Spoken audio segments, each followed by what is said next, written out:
escuridão toda e com essas trevas que compõem o mundo. Não contem comigo, eu não sou do mundo para isto. E vocês também não me interessam, mas vocês como do mundo. Vocês me interessam muito como pessoas perdidas que vão para o inferno, e eu quero salvar vocês, ou Cristo salvar vocês através de mim. É como eu disse, radicalize. Agora a gente não vai conseguir nunca matar o mundo total e completamente. Nossa carne ainda é forte, infelizmente. Mas como eu disse, decida, lute, tente. Assim você vai esfriar espiritualmente. Segunda causa, resistência em dispor o coração para com Deus. Decisão interna. Segundo Crônicas, capítulo 20, versículo 31 a 33, falando de um rei que andou de modo correto perante Deus. Interessante, lá no capítulo 17 diz isso, que eu não vou ler. Mas vejam aqui o que fala de Josafá, mais ou menos 950 mil anos antes de Cristo.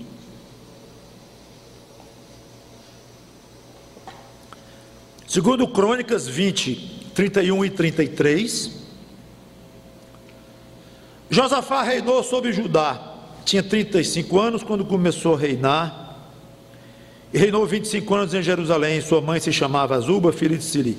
Ele andou no caminho de Asa, seu pai, e não se desviou dele, fazendo o que era reto perante o Senhor. Contudo, os altos não se tiraram. Altos eram lugares de adoração pagã, idólatra. Os altos não se tiraram. Por que, Josafá, você não tirou os altos?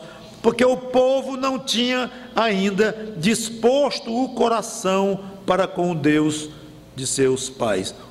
Não ia ter receptividade da parte do povo. Não estou dizendo que ele errou, que ele acertou, não estou entrando no mérito. Eu estou mostrando que o povo de Israel, na época de Josafá, não tinha disposto ainda o coração para com Deus. Conhecia as coisas de Deus, conhecia a lei de Deus, tinha um rei que fazia o que era reto perante Deus, mas o povo não queria dispor o próprio coração diante de Deus. Para muitos crentes que sofrem de frieza espiritual, a causa é simplesmente esta, é simples, elementar. É que aquele crente não se decidiu a entregar de vez o seu coração ao Senhor Jesus Cristo. Jesus diz uma frase muito dura e instigante e muito clara, em Lucas 6,46, por que me chamais Senhor, Senhor, e não fazeis o que vos mando? Agora, eu entendo que aquela frase é dirigida para um não discípulo de Cristo, um não crente. Só que você pega crentes e você vai ver características diferentes, níveis diferentes de obediência. Então, é muito comum você ver uma mãe ou um pai com 2 filhos do lado. Isso aqui é obediente, que é uma beleza, não me dá trabalho nenhum. Agora, aquele outro, que coisa, como é que pode o menino ser tão teimoso como aquele? Então, eu acho que uma frase dessa do Senhor Jesus Cristo poderia ser facilmente aplicável para esse tipo de crente, esse tipo de filho de Deus. É filho, mas dá um trabalho para Deus. Por que você me chama de Senhor? E eu sei que eu sou o seu Senhor, eu sei que você entregou o seu coração a mim, mas por que você não me obedece de vez? Por que você não se entrega a mim de uma maneira mais plena, mais total, de vez? Tudo bem, você foi gerado pelo Espírito Santo, eu sei que você é uma nova criatura, você é um discípulo meu, você é um filho do Pai, mas dá tanto trabalho, daí não se dispõe a ter o coração totalmente voltado para mim, daí frio.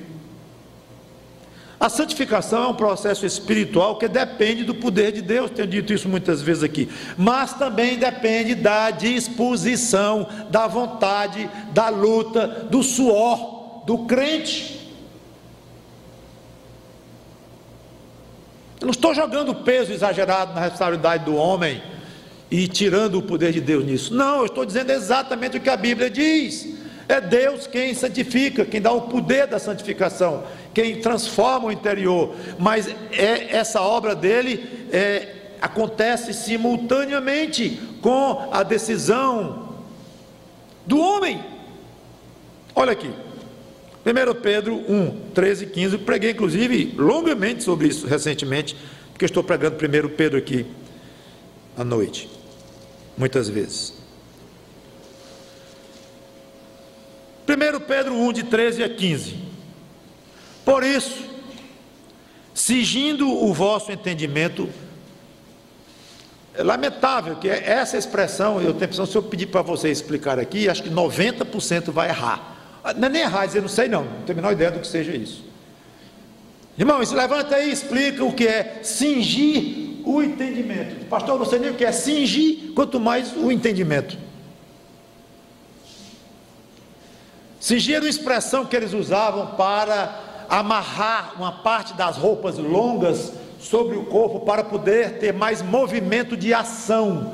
Então alguém queria correr, como é que vai correr com a roupa longa? Vai tropeçar, não vai dar certo. Então a pessoa amarrava, eles tinham um jeito próprio de amarrar em torno de si as vestes longas, para poder ter mais condição de correr, de fazer um trabalho físico, levantar alguma coisa. Cingir, então, é isso, é estar preparado para uma atividade mais intensa. Cingir o entendimento é tira as coisas que vão atrapalhar e fica concentrado, fica pronto para exercitar o entendimento até onde consegue.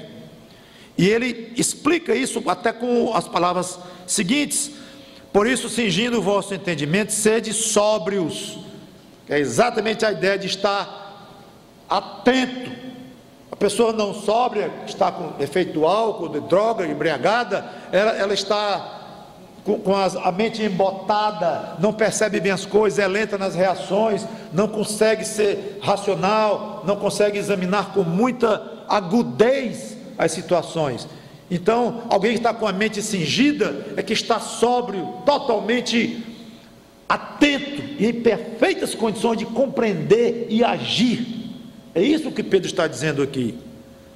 Sede sóbrios e esperai inteiramente na graça que vos está sendo trazida na revelação de Jesus Cristo.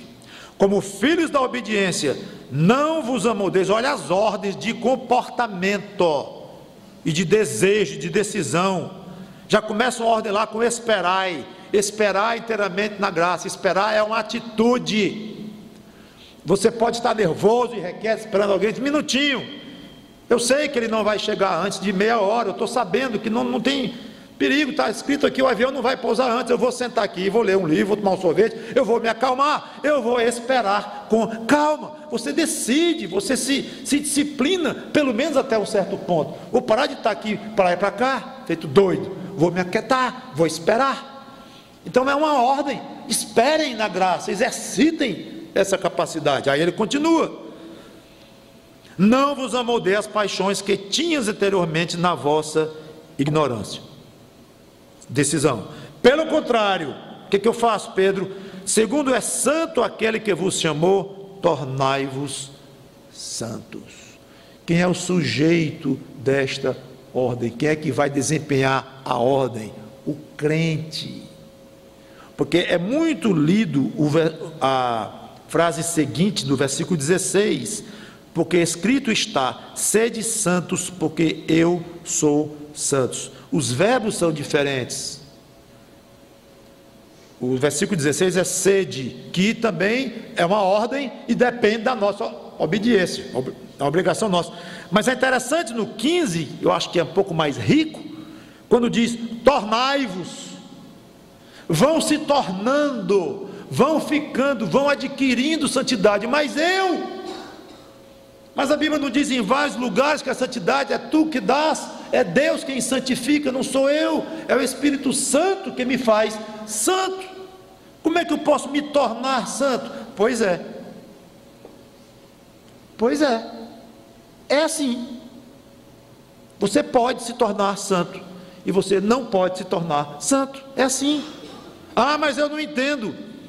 Não precisa você entender, É muito mais prático, sabe o quê? Você resolver se tornar santo e esperar que Deus lhe torne santo, ponto.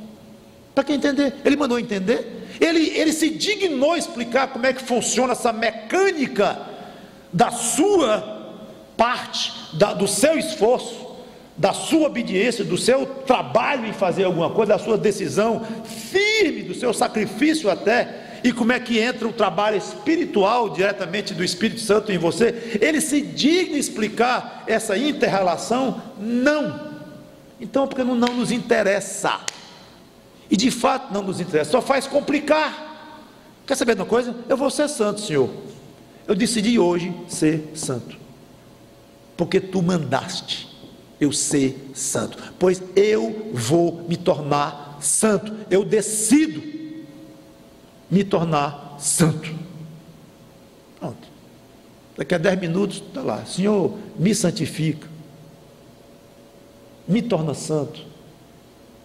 Perfeito, perfeito. A gente tem que se acostumar a fazer as coisas, não porque está entendendo, é porque Deus mandou, e à medida que a gente obedece, Deus vai enchendo tanto o nosso coração de alegria e de gozo, que a gente vai se preocupando muito menos com o como é que Ele faz, e vendo o que Ele está fazendo. Como eu não sei. Na hora que você for aproveitar a energia elétrica, só na hora que você entender tudo o que acontece com os átomos aí dentro, você não vai ligar uma luz nunca. Mas funciona. Funciona você decidir ser santo. Funciona. Deus faz funcionar em você. Então, encerrando, vou ler mais 2 ou 3 passagens.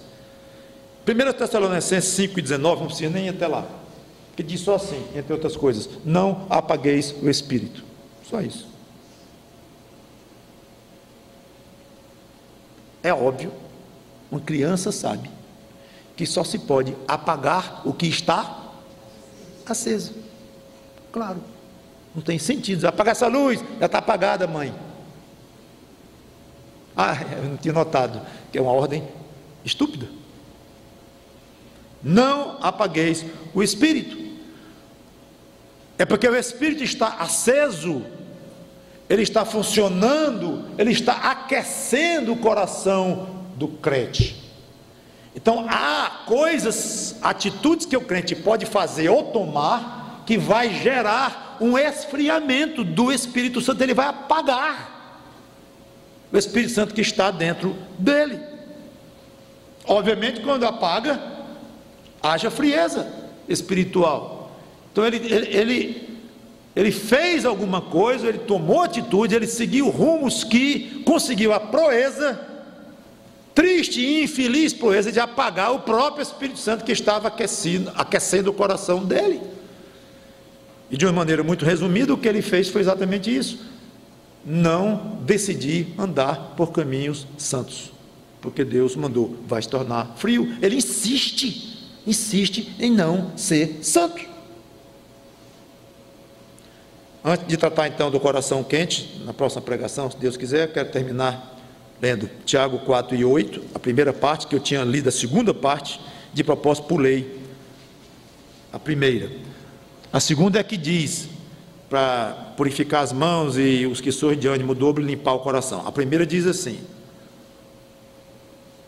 Tiago 4:8: chegai-vos a Deus, e Ele se chegará a vós outros. Não tente entender isto, cumpra e faça. Eu vou me chegar a Deus, e eu tenho a certeza, se Ele é fiel, Ele vai chegar a mim. Como eu sei que Ele é fiel, então é uma questão de você decidir se chegar a Deus, e Ele vai se chegar a vocês. Por fim, Salmo 86, versículo 11, a segunda parte, que diz, linda esta oração de Davi, Salmo 86, 11, vou ler todo. Ensina-me, Senhor, o teu caminho, e andarei na tua verdade. Olha aí, dispõe-me o coração para só temer o teu nome. Que oração. Dispõe-me o coração. O coração é meu, mas tu é que vai dispô-lo. E eu estou decidido a só temer o teu nome, mas eu não consigo sozinho. Mas eu quero, mas eu não consigo. Quem consegue? Tu consegues, Senhor, dispor o meu coração a fazer o que eu quero. Eu quero, mas não quero. Eu quero, mas não consigo. É a luta que Paulo falou. Mas leva esta luta para Deus e deixa que Ele, com as armas dele, lhe dê vitórias, não você próprio. Então, resumindo, cuidado com a dupla alma, dividida entre o mundo e Deus.